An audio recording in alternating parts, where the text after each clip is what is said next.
telas. Olha, eu quero chamar a sua atenção para mudanças que foram feitas, estão sendo propostas da reforma da Previdência. Nós temos as regras básicas para a Previdência tão logo seja colocada em plenário. Foi aprovado um texto que será colocado à apreciação dos deputados federais em Brasília para que seja aprovado e depois o assunto discutido em plenário no Senado Federal. E com a possibilidade de discussões também nas comissões técnicas do Senado Federal. Enquanto isso, essas regras não estão valendo, mas é o que está em discussão nesse momento. Se for aprovada a reforma da Previdência, vai ser aprovada com as seguintes informações que nós vamos mostrar aqui na tela para você. Olha, a reforma da Previdência, a proposta que segue para o plenário é esta aqui. Idade mínima de aposentadoria, 62 anos para as mulheres, 65 anos para os homens. Se for aprovada, esta é a proposta que segue para o plenário. Vamos então para outra informação. 40 anos de contribuição para aqueles que querem receber 100% da aposentadoria. Você completou 65 anos de idade e tem 40 anos de contribuição, no caso de ser homem, recebe 60% depois de cumprir esses requisitos. Mas você pode se aposentar antes? Pode, desde que tenha 25 anos de contribuição, mas só recebe 70% do valor do salário. Então, se aposentou, completou 65 anos, tem 25 anos de contribuição, já pode se aposentar, porém, com 70% do valor correspondente ao valor do seu salário. Mas e aí, vamos lá. O trabalhador ganha R$2.000 e contribui por 40 anos. Vai receber quanto de aposentadoria? R$2.000. 40 anos de contribuição, 65 anos de idade, no caso dos homens, 62 de mulheres, recebe os R$2.000 integrais. E agora o outro exemplo. O trabalhador ganha os mesmos R$2.000 e contribuiu por 25 anos. Vai receber quanto? 70%. Ou seja, a aposentadoria será de R$1.400. Portanto, a diferença é essa. Pode se aposentar com menos de 40 anos? Pode, com 25, por exemplo, mas não recebe tudo o que recebia enquanto trabalhava. Se ele se aposentar com mais de 25 anos, para cada ano de trabalho a mais, 1,5% de aumento na aposentadoria. Está entendendo? Pode se aposentar com 25 anos de contribuição ou mais. E à medida que trabalha mais, recebe um aumentinho na aposentadoria.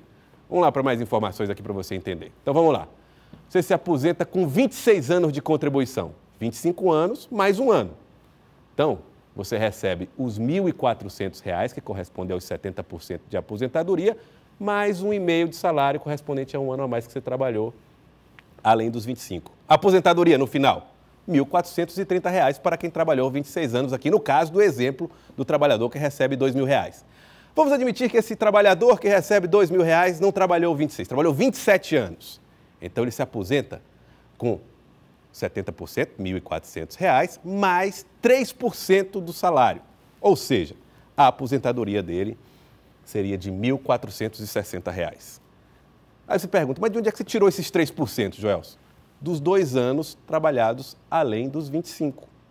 Eu não falei que para cada ano era 1,5% de aumento? Então, se ele trabalhou 2 anos além dos 25, fica 2 vezes 1,5%, 3%, portanto, salário de R$1.460, só para você ter uma ideia de como é que funciona essa história do cálculo da aposentadoria. E se ele se aposentar com mais de 30 anos de contribuição? Aí a regra muda. Para cada ano de trabalho, fica 2% a mais na aposentadoria. E aí, adiante, se a situação for diferente. Vamos lá, próximo. Se ele se aposentar com mais de 35 anos de contribuição, esse aumento na aposentadoria não é só de 2%, é de 2,5% a mais na aposentadoria. É difícil, é complicado, mas existe uma régua de anos de aposentadoria que ajudam você a compreender. Um pouco mais fácil. Se você trabalhou 25 anos, você recebe 70% da aposentadoria. Se trabalhou 26 anos, 71,5%. Se trabalhou 27 anos, 73% da aposentadoria. 28 anos, 74,5% na aposentadoria. 29 anos, 76% na aposentadoria e assim sucessivamente. Se for 30 anos, 78%. 31 anos, 80%. 32 anos, 82% do seu salário vai para a sua aposentadoria. 33 anos, 84%, 34 anos, 86%, 35 anos, 88%. Até completar os 100% aos 40 anos. Ou seja, Se você trabalhou 36 anos, recebe 90% do seu salário na aposentadoria, 37 anos, 92,5%, 38, 95%, 39 anos, 97,5% e 40 anos, 100%. Essa é a conta, esse é o cálculo. Essa régua ajuda muito na hora de você calcular o quanto em percentual você vai receber do seu salário, da atividade, na aposentadoria logo depois de receber. Mas aí tem outros problemas, meus amigos. A maldita regra de transição. Quem tem 55 anos de idade já é beneficiado por essa regra de transição. Como é que ela funciona? Ela vai ser aplicada ao longo dos anos. Indira Gomes foi desvendar esse mistério para nós para tentar explicar. E como é que funciona a regra de transição caso a reforma seja aprovada? Indira Gomes. As discussões em Brasília continuam. Enquanto nada é definitivo, sobram dúvidas sobre a reforma da Previdência. Por mais que eu acompanhe e ouço, a mudança toda hora, né? Eles estão aprovando tudo na escalada da noite, né? E a população brasileira está aí, a ver navio, não sabe de nada, absolutamente nada. E pode vir aí a regra de transição, que aumenta a idade mínima para a aposentadoria do ano em que entrar em vigor até 2038. Se for aprovada como está prevista agora, as mulheres só poderão se aposentar em 2018, a partir dos 53 anos de idade. E os homens, aos 55. Até 2038, essa idade mínima deve aumentar 1 ano a cada 2 anos e chegar em 2038, a idade mínima de 63 anos para a aposentadoria das mulheres e 65 para os homens. A regra de transição ela é muito importante para beneficiar aquelas pessoas que já têm uma idade mais avançada e já contribuem há mais tempo. Como vai haver uma mudança significativa de tempo de contribuição e na idade da contribuição, no tempo mínimo de contribuição, é importante que essa regra de transição ela beneficie essas pessoas, para que não se exija demais desse trabalhador, para que ele tenha uma condição melhor de usar o benefício. Na regra atual, o cálculo soma a idade e o tempo de contribuição. Se a mudança for aprovada, o tempo mínimo de contribuição vai aumentar, mas quem já paga a Previdência há vários anos deve ser beneficiado. Quem começou a trabalhar muito cedo e já estaria perto da idade de se aposentar hoje. Um exemplo, um homem, por exemplo, que tenha 58 anos de idade e 30 anos de contribuição. Pela regra atual, ele teria que trabalhar mais 6 anos e meio para fechar o tempo mínimo de contribuição de 5 anos. Então, se teria os 5 anos mais os 30%, que são 1,5. Por isso que a gente chega em 6 anos, certo? Nesse caso, no final dos 6 anos, ele teria 64 anos e meio e já teria pago o pedágio da regra de transição. Por outro lado, trabalhadores que têm pouco tempo de contribuição ao INSS vão ter que trabalhar muito mais para conseguir a aposentadoria. Uma mulher que tenha 50 anos de idade, mas só 13 de contribuição, que começou a contribuir mais tarde com a Previdência. Essa mulher, ela teria que trabalhar 22 anos para cumprir o tempo mínimo mais o pedágio. Então, é um tempo muito distante até ela conseguir atingir o ideal desse benefício. É um exemplo de alguém que poderia ser prejudicado. É complicado, é complexo, mas todo mundo precisa ficar atento aos detalhes da reforma da Previdência. E nós aqui na TV Cidade Verde vamos explicando para você até que seja aprovada ou não essa reforma na Previdência, que, repito, não está valendo ainda. Está em discussão na Câmara dos Deputados. Atualmente vale essas regras atuais de aposentadoria que nós já estamos habituados a ver. E nós estamos recebendo aqui no estúdio o ex-presidente da Ordem dos Advogados do Brasil, nacional, da Ordem dos Advogados, Dr. César Brito, que vai conversar com a gente agora a respeito dessas reformas, reforma da Previdência e reforma trabalhista também. Mas começa falando da reforma da Previdência. Doutor César, primeiro você fazia uma observação. O trabalhador contribuiu durante 40 anos. Aí ele tem direito a se aposentar integral. E essa contagem não vale se em algum momento da carreira dele ele perdeu o emprego. É, porque houve uma modificação já lá atrás, que a aposentadoria era por tempo de serviço e passou a ser tempo de contribuição. E tem que provar que houve a contribuição por 40 anos.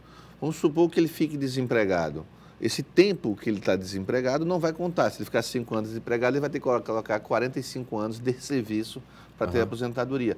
Isso complica muito com as mulheres, porque as mulheres, pelo sistema machista que nós vivemos, as mulheres primeiro têm a remuneração menor do que as dos homens, e elas são demitidas com maior facilidade, ou quando os seus esposos viajam, terminam, ou em caso de gravidez, deixando o emprego. Então, há uma necessidade maior de tempo, o que vai levar quase todo mundo a não se aposentar. Dessa avaliação que o senhor faz. Bom, o projeto está em discussão, a OAB tem uma posição formada contrária à reforma da Previdência e um dos argumentos é qual é o déficit real da Previdência. Os números do governo mostram um déficit muito grande, não só na Previdência Social, como na Previdência dos Estados dos servidores públicos, doutor. A gente tem que compreender qual é o papel do Estado. O Estado não tem como função ter lucro. Como ele não tem como função ter lucro, ele precisa arrecadar os impostos. Os impostos destinados pela Constituição Federal à Seguridade Social, e isso tem sido demonstrado e não é desmentido nesse sentido, ele dá um superávit para o Brasil. E no que se refere à parte da Previdência, criaram até um ANDRU, que é 30% desse orçamento vai para pagar a dívida. Sim. O Estado não cobra dos grandes devedores da Previdência. E algumas verbas que são tidas da Previdência Social, eles colocam na conta da Previdência. Mas, de fato, o senhor precisa, não sei se o senhor observa, mas existe a necessidade de uma reformulação imediata na medida em que o país está envelhecendo. O senhor não concorda com esse argumento? A idade que se coloca muito a idade, mas qual é a idade média do brasileiro? As pessoas colocam o sistema europeu como um paradigma. A média de expectativa de vida do europeu é muito maior do que a nossa. A nossa aposentadoria, com 65, 70 anos na compulsória, é muito próximo, em alguns casos, nos 70, acima da média de idade do brasileiro. O que significa que boa parte dos brasileiros não se aposentarão. Agora, falando de reformas trabalhistas, o estado do Piauí vai discutir a reforma trabalhista hoje, né, no simpósio que acontece hoje aqui no estado do Piauí, e esse também é um assunto que está preocupando os trabalhadores e os empregadores também. Mas é apontado pelo governo como uma solução para a retomada do emprego no Brasil. Se colocar algumas questões que já são feitas na prática como uma regra que passa a valer, e outra coisa é flexibilizar a negociação entre trabalhadores e empregados. Esse otimismo do setor empresarial em relação a essa reforma trabalhista, ela se confirma? Eu acho que nós estamos caminhando para precarizar de vez o trabalho brasileiro. Nós construímos ao longo da história o direito do trabalho como fator de proteção do hipossuficiente, do necessitado. A reforma trabalhista ela acaba com essa lógica. Logo no começo, ela disse que na negociação individual valerá a vontade individual. Vou dar um exemplo. Todo ano poderá o empregador quitar o direito do seu empregado. Você imagina um Brasil com desemprego alto, como nós temos, um Brasil em que não há segurança no emprego e o empregador diz, olha, ou você quita minhas horas extras, quita as equiparações salariais, neste ano eu lhe demito. Então, todo ano vai ser quitado os direitos não pagos para os trabalhadores. Isso não é dito. Por exemplo, nós falamos que as horas, quando você entra no veículo da empresa, no lugar de difícil acesso, já começa a contar como hora extra, já não contará mais como hora extra. Se permitirá que mulheres grávidas trabalhem em atividade insalubre. Isso também não é posto. E que o trabalhador individualmente pode ceder direitos. Ora, se nós compreendemos que vivemos no sistema e que o trabalhador é a parte mais frágil na negociação, você não pode admitir. Mas o senhor acha que essa tutela do Estado sobre o trabalhador não é um exagero na medida? E aqui eu estou fazendo questionamentos baseados, claro, só para a gente explorar mais o tema. Você pressupor que o trabalhador não tem condição de negociar o seu próprio salário também não é. É porque não tem mesmo. Se você tem um Brasil com desemprego... Mas como o senhor chega a essa conclusão? Não, a realidade mostra isso. Isso vem da evolução do direito do trabalho, não é no Brasil não, no mundo todo. Todo o sistema de direito do trabalho no mundo é de proteção, porque se você tem um poder de demitir e o outro não tem o poder de demitir, e se a remuneração que você paga é que garante a sua subsistência da sua e de sua família, o outro lado é o mais forte. Por isso que, em alguns países, boa parte da Europa, a estabilidade do emprego. A demissão tem que ser motivada. No Brasil não há demissão motivada. Você pode demitir porque não gosta do empregado ou porque ele não aceita a redução do seu direito. Por isso tem que ter um sistema de proteção. Ex-presidente César Brito, o senhor acha que, por exemplo, e aí eu estou vendo aqui sobre outros pontos de vista, o senhor acha que, por exemplo, o amparo que se dá ao empregador também não é frágil demais, na medida em que seriam os responsáveis por fomentar a economia e, de repente, precisam conviver com taxas de juros excessivas, muita tributação, inclusive nessa relação de empregador e empregado. O senhor não acha que a reforma, de alguma maneira, facilita também para o outro lado? Talvez essa parte que você falou, diminuir a tributação, porque o tributo não vai para o trabalhador. O trabalhador recebe aquele salário que são de direitos mínimos, que são dos menores do mundo. Mas vou lhe dar um exemplo que está se debatendo muito. Vai ter reforma trabalhista porque tem muita ação trabalhista na justiça. E nos outros países não tem. É verdade que os outros países não têm. Por que não tem? Porque lá há segurança de emprego, na Europa há segurança de emprego, há preciso demitir, tem que justificar o motivo. E você sabe que quando eu explico no Brasil a quantidade de pessoas que não recebem direito, aí a pessoa, e no Brasil os empregadores não pagam os direitos dos seus funcionários? É estranho, porque a regra é pagar direitos. E no Brasil a legislação estimula a não pagar. Por que a legislação estimula a não pagar? Quando você fala quais são os sistemas que os empregadores têm de proteção, primeiro, ele tem o direito pós-tentativa, ele pode demitir quando quiser. Não é caro demitir. Não é estabilidade do emprego, não precisa justificar o emprego, não tem nada mais forte do que isso. As decisões costumam ser altas, não é? Não, porque você vai pagando aos poucos, o fundo de garantia é 8% ao mês. Antigamente era cara, porque havia estabilidade no emprego, era uma remuneração por tempo de serviço. Hoje você paga aos poucos, que é o fundo de garantia. Por que se estimula a busca na Justiça do Trabalho? Porque tem um outro direito que se chama patronal, que se chama prescrição. Se você trabalhou 10 anos e o empregador nunca pagou nada, ele só deve os últimos 5 anos. Essa é uma regra estimuladora, porque se eu não pago o direito e o trabalhador vai à justiça, o que vai acontecer? Paga-se só a prescrição, se ele demorou 1 ano, é 1 ano a menos de direito, e é estimulado a pagar pela metade.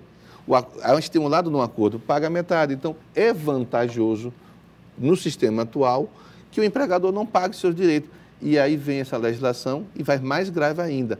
Pode-se quitar o direito todo ano. Todo ano, eu digo, olha, todas as suas horas extras aqui como jornalista está pago. Se você não aceitar, eu lhe demito. Você vai aceitar, vai quitar todo ano. Como é que você pode, num sistema de desemprego sem estabilidade, você quitar os direitos lesionados todo ano? Essa é uma das propostas que está lá. Inclusive, isso vai ser tema do 3º simpósio de Direito do Trabalho.